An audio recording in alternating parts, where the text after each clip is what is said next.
Welcome to Cheater Confessions. Let's get started with today's story. Karen and I had been together 5 years, engaged for 6 months.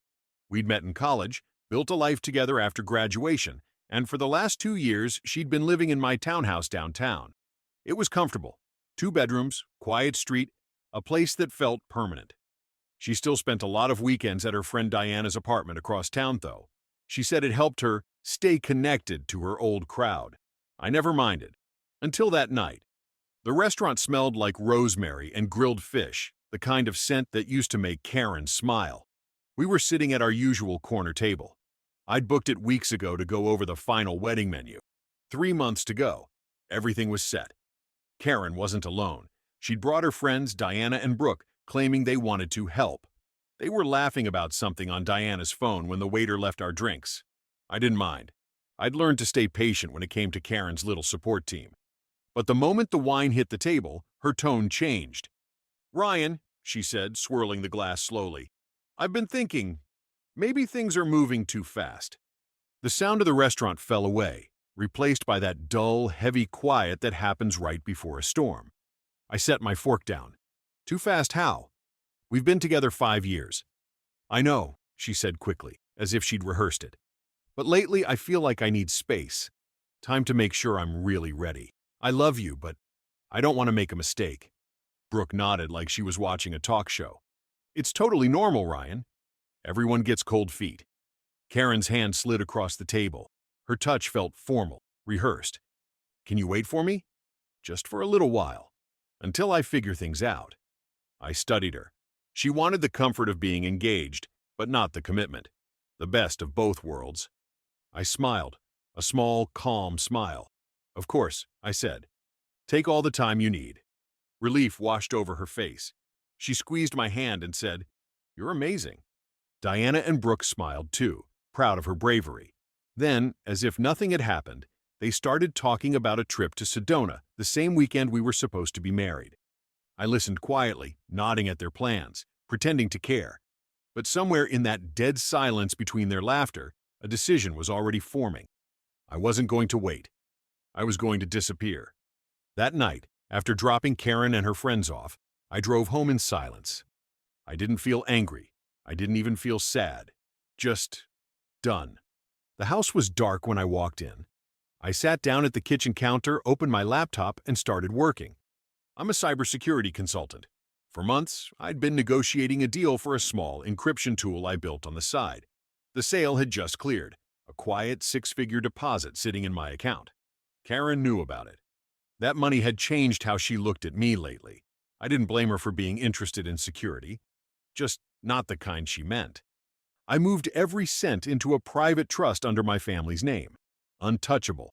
Then I canceled her authorized credit card, the one she used for her weekly self-care purchases. I shut down our joint checking account.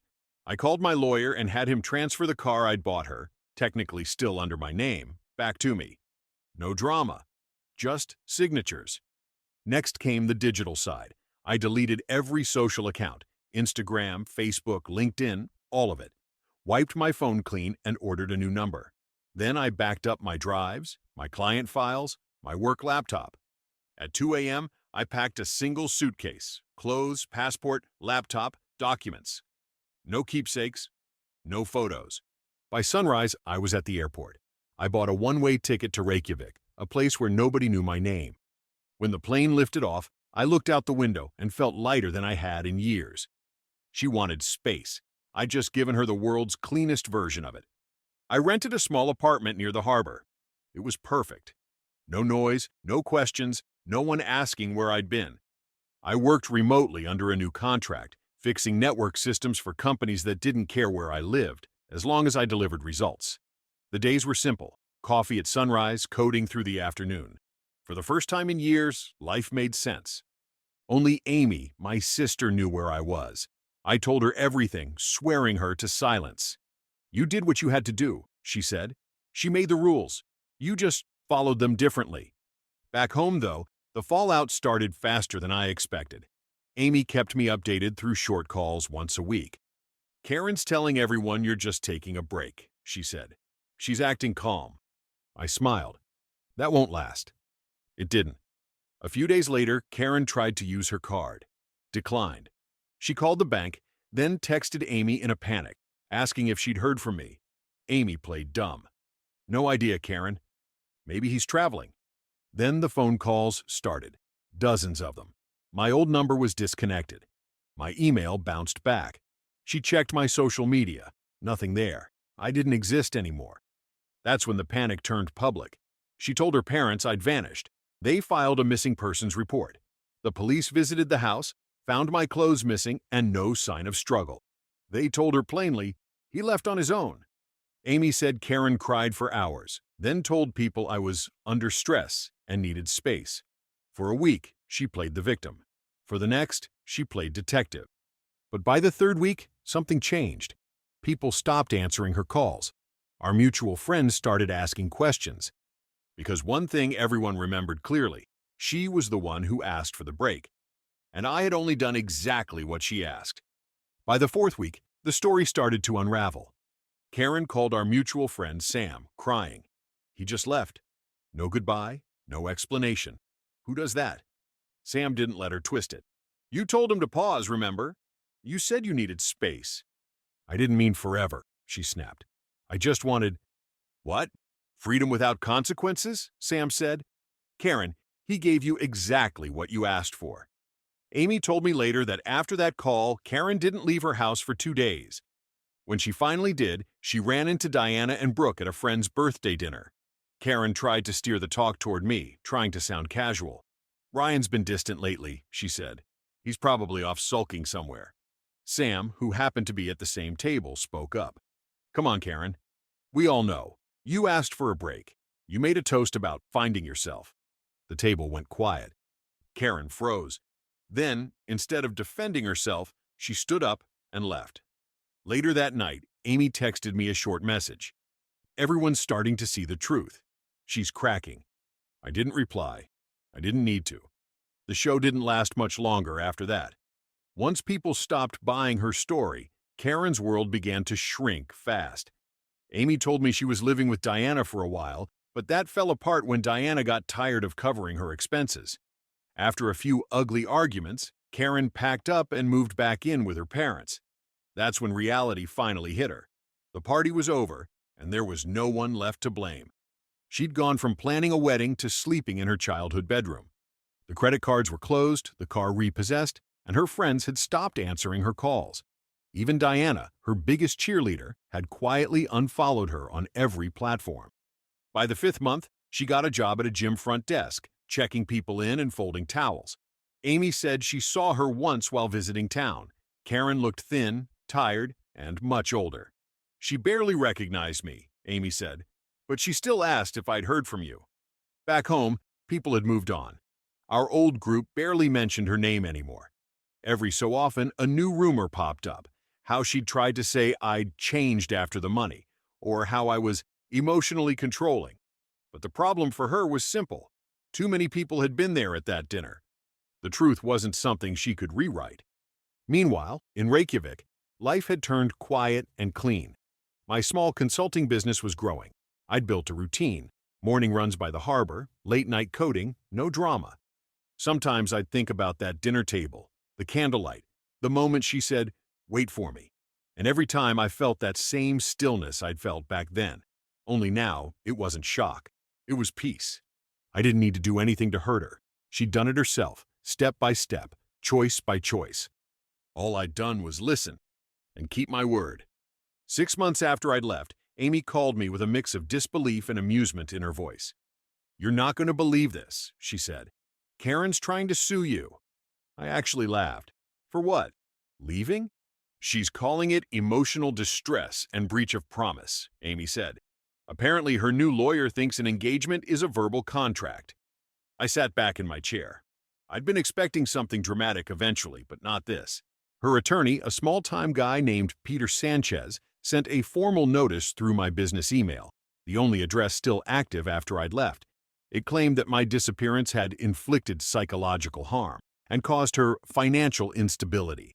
The document read like it had been written by someone who'd watched too many courtroom dramas. I forwarded it straight to Linda Morales, my lawyer back home. She called the next morning, laughing before she even said hello.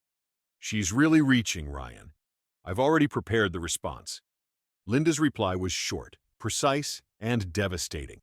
It didn't include stacks of papers or long explanations, just one simple line that ended everything. "Your client asked Mr. Thompson to wait. He agreed. He still is." That was it. No arguments, no counterclaims. The truth was plain enough. Karen's entire case collapsed under the weight of her own words. Amy told me that when Karen received the response, she completely broke down. She called Diana that night, sobbing about how everyone had turned against her. Diana, tired of the drama, reportedly said, "Karen, maybe you should stop talking about it."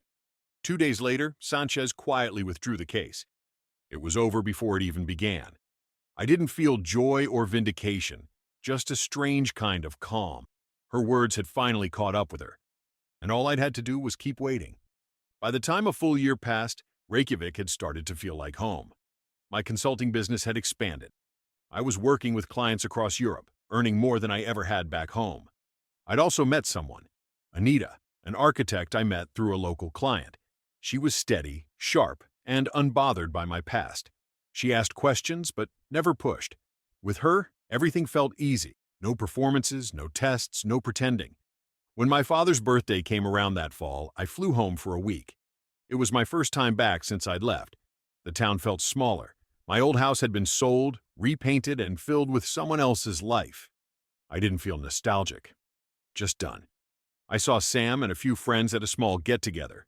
He told me, "She's still around, working at that gym, keeps to herself." He shook his head. "No one's really close to her anymore. People got tired of the drama."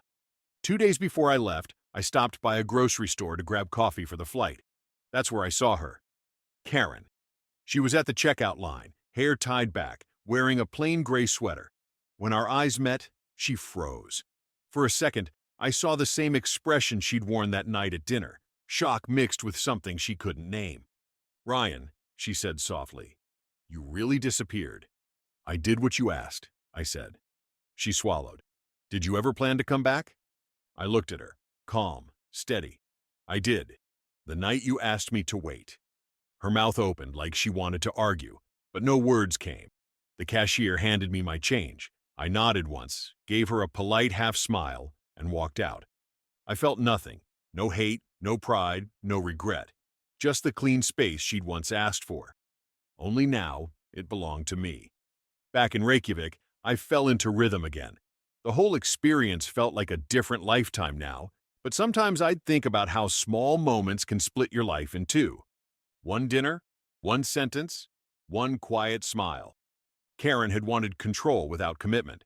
She'd thought, wait for me meant I'd stay still while she explored her options. She hadn't understood that some people don't wait. They move on in silence. A few weeks after returning, I sat in a cafe overlooking the harbor. I opened my laptop and wrote her a message. "Karen, you asked me to wait. I did. Not out of loyalty, but clarity. Waiting doesn't mean standing still. It means walking away from people who expect your life to freeze until they decide what they want. I left so you could have your space, and I could finally have mine." I hit send. Then I closed the laptop. She never replied. Somewhere in that quiet, it hit me how simple it all was. I hadn't needed revenge or closure. I just needed distance. Amy called the next day. "You know what people call her now?" she asked. "The girl who asked her fiancé to wait." And he actually did. She laughed softly. "Everyone knows the story." I smiled. Let them. I wasn't angry anymore. The silence that had once felt like emptiness now felt like ownership of my choices, my time, my peace. That night, Anita and I stood outside our apartment. She leaned against me, quiet and warm. I thought about how far I'd come from that restaurant, that quiet moment when everything shifted. Karen was still waiting for something that no longer existed, and I was finally free. Thank you for watching.